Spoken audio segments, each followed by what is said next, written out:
50% 60%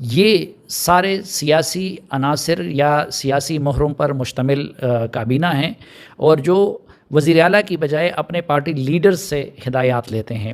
مثلا وزیر اعلیٰ کا تو میں نے آپ کو بتا دیا کہ وہ غیر جانبدار ہوں گے، وہ حد سے زیادہ شریف بھی ہیں اور ضعیف بھی ہیں، تو اس لیے اپنی اتھارٹی کو اسرٹ بھی نہیں کر سکتے زیادہ تر، اور پھر زیادہ تر ان کو دلچسپی بھی نہیں ہوتی۔ جب کابینہ پہ ہم آتے ہیں تو ایک وزیر سید مسعود شاہ صاحب، ہم اس کو غیر جانبدار کہہ سکتے ہیں کیونکہ وہ خود وزیر اعلیٰ صاحب کے عزیز بھی ہیں، اور وہ ان کی چوائس تھے۔ وہ خیبر پختونخوا کے سابق انسپکٹر جنرل پولیس رہے ہیں، اور وہ اسٹیبلشمنٹ کے وزیر ہیں۔ دوسرے ہیں عبدالحلیم قصوریہ، وہ زراعت اور لائف سٹاک کے وزیر ہیں، ریائی خان سے ان کا بھی تعلق ہے۔ ماضی میں وہ مسلم لیگ نون سے رہے ہیں، الیکشن بھی لڑتے رہے ہیں، وزیر بھی رہے ہیں، اور پھر اس کے بعد جے یو آئی میں شامل ہوئے تھے، تو ظاہری بات ہے کہ وہ وہی کچھ کریں گے جو ان کو جے یو آئی کی قیادت کی طرف سے کہا جائے گا۔ ٹرانسپورٹ کی وزارت شاہد خٹک صاحب کے حصے میں آئی ہے۔ اب ہر کوئی جانتا ہے کہ وہ نوشہرہ سے ماضی میں الیکشن بھی لڑتے رہے ہیں، عوامی نیشنل پارٹی سے ان کا تعلق ہے، احمد ولی خان صاحب کے قریبی لوگوں میں سمجھے جاتے ہیں۔ پھر پارلیمانی امور کے وزیر جسٹس ارشاد قیصر ہیں، اور ہر کوئی جانتا ہے کہ وہ حاجی غلام علی کے قریبی لوگوں میں شامل ہیں، تو ہم اس کو بھی جے یو آئی کے کھاتے میں شمار کر سکتے ہیں۔ اور کمیونیکیشن اینڈ ورکس کے وزیر محمد علی شاہ صاحب ہیں، وہ ہر کوئی جانتا ہے کہ نون لیگ کے سے ان کا تعلق ہے، اور نون لیگ ہی کے وہ سرکردہ رہنما رہے ہیں، اور وہ وزیر اعلیٰ کی بجائے نون لیگ کی قیادت کی طرف دیکھیں گے۔ پھر بخت نواز تاکوٹ صاحب ہیں جو جنگلات کے وزیر ہیں، اور ان کا بھی تعلق نون لیگ سے ہے، اور نون لیگ کے سرکردہ سیاسی رہنما ہیں۔ پھر منظور آفریدی صاحب ہیں، ان کو ایکسائز اینڈ ٹیکسیشن کا وزیر بنا دیا گیا ہے، اور ہر کوئی جانتا ہے کہ ان کا تعلق جے یو آئی سے ہیں، اور وہ فائنانشلی بھی جے یو آئی کو سپورٹ کرنے والوں میں شامل ہے۔ جو مسعود آفریدی فیملی ہے، یہ اس سے ان کا تعلق ہے۔ پھر عدنان جلیل صاحب ہیں، عدنان جلیل صاحب بھی ہر کوئی جانتا ہے کہ ان کا تعلق بنیادی طور پر عوامی نیشنل پارٹی سے ہیں، اور مرحوم حاجی عدیل کے وہ صاحبزادے ہیں، لیکن تعلق ان کا اے این پی سے ہے،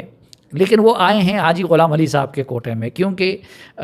چیمبر آف کامرس اور یہاں پہ ساری گروپنگ ان کی غلام علی صاحب سے ہوتی ہے۔ اس لیے اب احمد ولی خان صاحب نے وزیر اعلیٰ سے کہہ کے عدنان جلیل کو ہٹانے کی سمری بھجوا دی، لیکن غلام علی صاحب نے اس کو منظور نہیں کیا بطور گورنر۔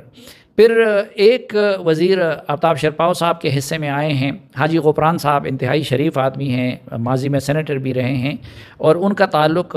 ہر کوئی جانتا ہے کہ آفتاب شرپاؤ صاحب کی جماعت سے ہیں، وہ معدنیات کے وزیر ہیں۔ پھر حامد شاہ صاحب ہیں، حامد شاہ صاحب پبلک ہیلتھ کے وزیر ہیں،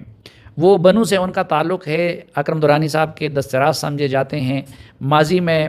بھی وہ جے یو آئی کے ایم پی اے رہے ہیں، اور وہ پبلک ہیلتھ کی وزارت ان کو دی گئی ہے۔ اسی طرح شفیع اللہ صاحب ہیں، شفیع اللہ خان، ان کو ہاؤسنگ کی وزارت دی گئی ہے، اور ان کو بھی جے یو آئی کے کوٹے میں شمار کیا جاتا ہے۔ پھر سلول نذیر ایک نوجوان ہیں، لوکل گورنمنٹ کے منسٹر ہیں، لیکن ہر کوئی جانتا ہے کہ وہ بھی مولانا فضل الرحمان اور اکرم دورانی صاحب کے اور غلام علی صاحب کے انتہائی قریب ہیں، اور وہ بھی جے یو آئی کے کوٹے میں آئے ہیں۔ حاجی فضل الہی ہے، ان کا بھی تعلق جے یو آئی سے ہے۔ پھر فیروز جمال شاہ صاحب ہیں، اور وہ انفارمیشن کے لیے اور اوقاف کے لیے وزیر ہیں، 2 محکمے ان کے پاس ہیں۔ وہ ہم یہ کہہ سکتے ہیں کہ یا وزیر اعلیٰ کی چوائس ہے یا پھر اسٹیبلشمنٹ کی چوائس ہے، اور اگرچہ کسی نہ کسی حد تک پیپلز پارٹی سے ان کا واسطہ رہا ہے، لیکن میری معلومات کے مطابق وہ پیپلز پارٹی کے کوٹے میں نہیں بلکہ وزیر اعلیٰ کا انتخاب ہیں، اور ہو سکتا ہے کہ اس انتخاب میں اسٹیبلشمنٹ کا بھی عمل دخل ہو۔ اور پھر ایک اور نام جو اس کابینہ میں ہیں وہ تاج محمد افریدی ہے، جو کہ شاجی گل افریدی صاحب کے بھائی ہیں، اور ارپتی کا رفتی خاندان ہیں، اور یہ وہ لوگ ہیں کہ جو اس سے پہلے سینیٹر تھے، اور آزاد آئے تھے، پیسے کی زور پہ آئے تھے، اور پھر انہوں نے باپ پارٹی بنائی۔ عجیب تماشا یہ ہے کہ دونوں بھائیوں نے مل کے کچھ اور لوگوں کے ساتھ خیبر پختونخوا میں باپ پارٹی بنائی تھی، اور پچھلے دنوں ب حاجی شاجی گل افریدی نے اور اس کے باقی لوگوں نے مسلم لیگ نون میں شمولیت اختیار کر لی۔ تو اگرچہ تاج محمد افریدی پہلے تو ہم یہ کہہ سکتے ہیں کہ شاید وہ اس وزیر اعلیٰ کے کہنے پہ یا پھر اسٹیبلشمنٹ کے کاتے میں وزیر بنے تھے، لیکن اب ان کے بھائی اور وہ بھی ظاہری بات ہے کہ مسلم لیگ نون میں شامل ہو گئے ہیں، تو اس ناطے ہم ان کو مسلم لیگ نون کا کہہ سکتے ہیں۔ اب آتے ہیں مشیروں کی طرف، تو فائنانس کے لیے حمایت اللہ خان صاحب کو ایڈوائزر بنایا گیا ہے، اور میرے خیال میں یہ تقرری میرٹ پہ نظر آتی ہیں، وہ وزیر اعلیٰ کی چوائس ہوں گے یا اسٹیبلشمنٹ کی چوائس ہوں گے، لیکن وہ ریٹائر بیوروکریٹ ہیں اور فائنانس کے ماہر ہیں۔ اچھا، ایک اور عجیب و غریب تماشا یہ ہوا ہے کہ جرار حسین بخاری صاحب کو وہ PPP کے کاتے میں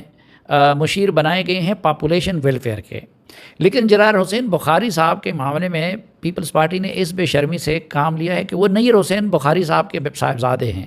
اب ہر کوئی جانتا ہے کہ ان کا تعلق اسلام آباد سے ہیں، تو یہ ایک نیا تماشا کیا گیا ہے کہ ایک صوبے میں اسلام آباد سے ایک بندے کو بھیج کے وہاں پہ پاپولیشن ویلفیئر کا وزیر بنایا گیا ہے۔ تو خیبر پختونخوا کی حکومت عجیب و غریب تماشے کر رہی ہے، اور اس کی تشکیل میں اور پھر جس طریقے سے وہ کام کر رہی ہے تو اس میں ہر طرح کے ڈراموں سے کام لیا جاتا ہے۔ پھر ظفر محمود صاحب ہیں، وہ مشیر ہے کلچر اور ٹورزم کے، ان کا تعلق بھی نون لیگ سے ہے۔ رحمت سلام خٹک صاحب جو ایلیمنٹری اینڈ سیکنڈری ایجوکیشن کے وزیر ہیں، اور ان کی وزارت کے تحت گزشتہ روز اسکول اساتذہ پہ لاٹھی چارج بھی ہوا، ان کی گرفتاریاں بھی ہوئیں۔ تو رحمت سلام خٹک صاحب ماضی میں مسلم لیگ نون کے صوبائی جنرل سیکرٹری تھے، اور اس کے بعد انہوں نے JUI میں شمولیت اختیار کی تھی، اور JUI کے سرکردہ رہنماؤں میں ان کا شمار ہوتا ہے۔ ہم جب آتے ہیں اسپیشل اسسٹنٹس کی طرف، تو اسپیشل اسسٹنٹ کی بھی ایک لمبی فہرست ہے،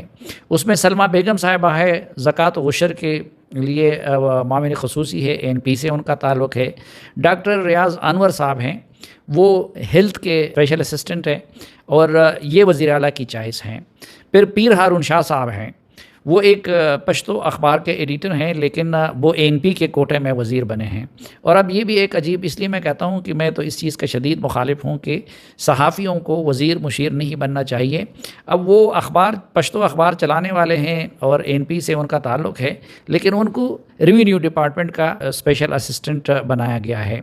پھر شیراز اکرم باچا صاحب ہیں، وہ فوڈ کے لیے اسپیشل اسسٹنٹ ہے، ان کا تعلق بھی نون لیگ سے ہیں۔ ملک مہر الہی صاحب ہیں، وہ لیبر ڈپارٹمنٹ کے لیے معاون خصوصی ہیں، اور JUI سے ان کا تعلق ہے۔ اور ہدایت اللہ آفریدی صاحب ہیں، تو ہدایت اللہ آفریدی کا تعلق بھی پیپلز پارٹی سے ہیں، اور ضیاء اللہ آفریدی صاحب جو کہ پہلے وہ PTI میں تھے، وزیر بھی تھے، اس کے بعد انہوں نے پیپلز پارٹی کو جوائن کیا تھا، تو یہ ان کے بھائی ہیں۔ تو یہ اگر آپ دیکھ لیں تو یہ بیشتر وزراء اس میں سوائے چند کے، وہ سب کے سب مختلف پارٹیوں کے نمائندے ہیں۔ اب وزیر اعلیٰ جب حد سے زیادہ شریف ہیں تو وہ اپنی اتھارٹی اسرٹ نہیں کر سکتے، اور یہ لوگ اپنی اسٹرینتھ ڈرائیو کرتے ہیں اپنے لیڈر سے۔ مثلا جو JUI کے وزیر ہے، وہ وزیر اعلیٰ کو خاطر میں نہیں لاتے،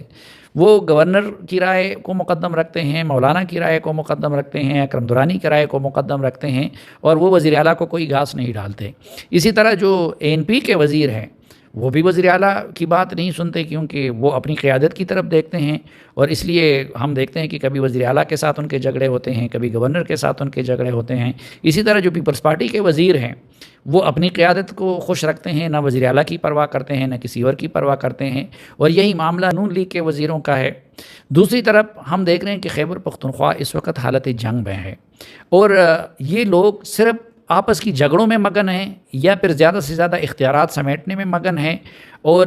نہ ان کی ٹیررزم سے متعلق کوئی پالیسی ہے، نہ کوئی ان کا عمل دخل نظر آتا ہے۔ ضلع کرم کی مثال لے لیجئے کہ کئی دنوں سے وہاں پہ تنازعہ چل رہا تھا زمین کا، لیکن اس حکومت کو یہ توفیق نہیں ہوئی کہ وہاں جا کے مداخلت کرے، اور پھر جب وہاں پہ خونریزی ہوئی 3 دن کی، تو فوج اور FC کو طلب کرنا پڑا، اور اس کے بعد اب ان کے درمیان ایک معاہدہ ہوا ہے۔ اسی طرح کرپشن کے اتنے قصے عام ہیں کہ بعض لوگ مجھے ایک وزیر بتا رہے تھے کہ اسی طرح لوگ وسائل پہ ٹوٹ پڑے ہیں جس طرح افطاری کے وقت ہم افطاری پہ ٹوٹ پڑتے ہیں۔ تو اس تناظر میں اگر دیکھا جائے، اب تو سب ایک دوسرے پہ الزامات بھی لگا رہے ہیں۔ اور آپ پیپلز پارٹی کے وزیروں کے ساتھ بیٹھے ہیں تو وہ کہتے ہیں کہ جی سب کچھ JUI کے وزیر کر رہے ہیں اور یہ نون لیگ والے یہ کر رہے ہیں. آپ نون لیگ والے سے بیٹھے تو وہ کہتے ہیں جی وہ JUI والے کرپشن کر رہے ہیں اور سب کچھ گورنر کے پاس ہے. آپ ان کے ساتھ بیٹھے تو JUI والے کہتے ہیں کہ جی ہم تو فرشتے ہیں، یہ سب کچھ یہ کر رہے ہیں. اس لیے یہ جو سیٹ اپ ہے نہ تو صوبے کے چلانے کی اہل ہے، نہ ان سے یہ توقع کی جا سکتی ہے کہ آپ غیر جانبدارانہ انتخابات کرا دیں گے. اس لیے میری تو گزارش یہ ہوگی کہ اگر ہم چاہتے ہیں کہ خیبر پختونخوا میں ایسی حکومت ہو کہ جس پہ کوئی انگلی نہ اٹھا سکے، تو چلو وزیر اعلیٰ کی تو ایک آئینی پوزیشن یہ بن گئی ہے کہ ان کی ذات پہ اس وقت کے وزیر اعلیٰ محمود خان نے اور اس وقت کے لیڈر آف دا اپوزیشن اکرم درانی نے اتفاق کیا ہے. لیکن میرے خیال میں اس پوری کیبنٹ کو ری شفل کرنا ہوگا، اس سے سیاسی لوگوں کو نکالنا ہوگا اور میرٹ پہ ٹیکنوکریٹ پہ مشتمل ایک ایسی کابینہ بنانی ہوگی کہ جو اس وقت حالت جنگ کی شکار صوبے کو بھی چلا سکیں، جو اس وقت مالی بحران کے شکار صوبے کو بھی چلا سکیں، جو غیر جانبدارانہ الیکشن کو بھی منوا سکے. اور میرے خیال میں وہ کابینہ کہ جس میں پولیٹیکل پارٹیز کے نمائندے شامل ہوں تو وہ کابینہ کبھی بھی ان مقاصد کو حاصل نہیں کر سکتی. اس لیے اگر تو یہ چاہتے ہیں ہمارے ملک کے کرتا دھرتا لوگ کہ وہ صوبہ بدامنی کا مرکز نہ رہے اور وہاں پہ منصفانہ انتخابات ہو جس پہ کوئی انگلی اٹھا نہ سکے، تو اس پوری کیبنٹ کو ری شفل کرنا ہوگا.